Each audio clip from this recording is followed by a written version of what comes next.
ചോറിന് വേറെ കറിയൊന്നുമില്ലെങ്കിലും സോയാബീനൊക്കെ കൂട്ടി കഴിക്കാൻ ഇഷ്ടമുള്ളവർക്ക് എന്തായാലും പറ്റിയൊരു റെസിപ്പിയാണ് ഇത്. റെസിപ്പിയിലേക്ക് പോണതിന് മുന്നേ ഈ ചാനൽ നിങ്ങൾ ആദ്യമായിട്ട് കാണുകയാണെങ്കിൽ ചാനൽ സബ്സ്ക്രൈബ് ചെയ്യാനും സപ്പോർട്ട് ചെയ്യാനും മറക്കരുത്. സോയാബീൻ 2 സൈസിലുണ്ടല്ലോ, ഇത് വലിയ സോയാബീനാണ് എടുത്തിട്ടുള്ളത്.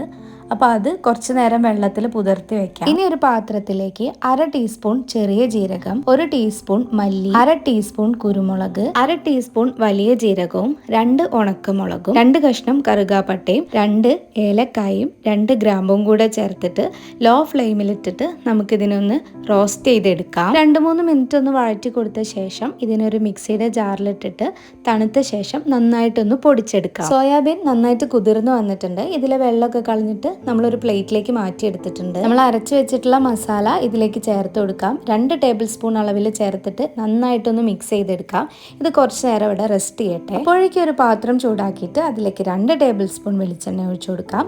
വെളിച്ചെണ്ണ ചൂടായി വരുന്ന സമയത്ത് 2 വറ്റൽമുളകും കുറച്ച് കറിവേപ്പിലയും കൂടെ ചേർത്തിട്ട് ഒന്ന് വഴറ്റി കൊടുക്കാം. ഒരു 30 സെക്കൻഡ് ഒന്ന് വഴറ്റി കൊടുത്ത ശേഷം ഇതിലേക്ക് ഒരു മീഡിയം സൈസുള്ള സവാള ചെറുതായി അരിഞ്ഞതും 1 ടീസ്പൂൺ അളവിൽ ഇഞ്ചി വെളുത്തുള്ളി പേസ്റ്റും കൂടെ ചേർത്തിട്ട് സവാളയൊക്കെ വാടി വരുന്നത് വരെ മീഡിയം ഫ്ലെയിമിലിട്ടിട്ട് ഒന്ന് വഴറ്റിയെടുക്കാം.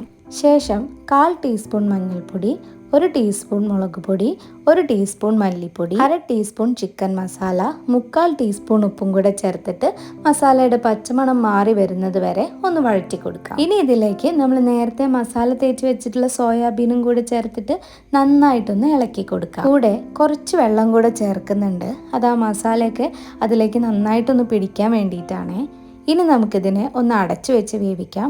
ഒരു 5 മിനിറ്റോളം അടച്ചു വെച്ച് വേവിച്ചാൽ മതി. മീഡിയം ഫ്ലെയിമിലിട്ടിട്ട് കുക്ക് ചെയ്തെടുക്കണേ. ഇടയ്ക്ക് തുറന്നിട്ട് ഒന്ന് ഇളക്കി കൊടുക്കാനും മറക്കണ്ട. ഇപ്പൊ സോയാബീനിലെ വെള്ളമൊക്കെ വറ്റി ആ മസാലയൊക്കെ അതിൽ നല്ലപോലെ പിടിച്ചിട്ടുണ്ട്.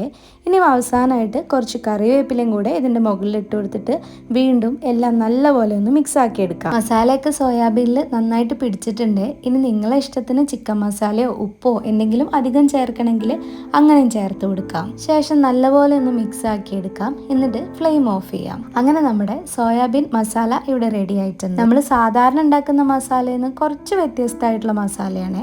കഴിക്കാൻ നല്ല ടേസ്റ്റാണ്, ഒരു വെറൈറ്റി ടേസ്റ്റാണ്. എല്ലാവർക്കും ഒരുപോലെ ഇഷ്ടപ്പെടുമെന്ന് എനിക്കറിയില്ല, പക്ഷെ എന്തായാലും ഒന്ന് ട്രൈ ചെയ്ത് നോക്കണേ. അപ്പോൾ ഇന്നത്തെ വീഡിയോ ഇത്രയേ ഉള്ളൂ. പുതിയൊരു റെസിപ്പി ആയിട്ട് നെക്സ്റ്റ് വീഡിയോയിൽ കാണാം. ബൈ.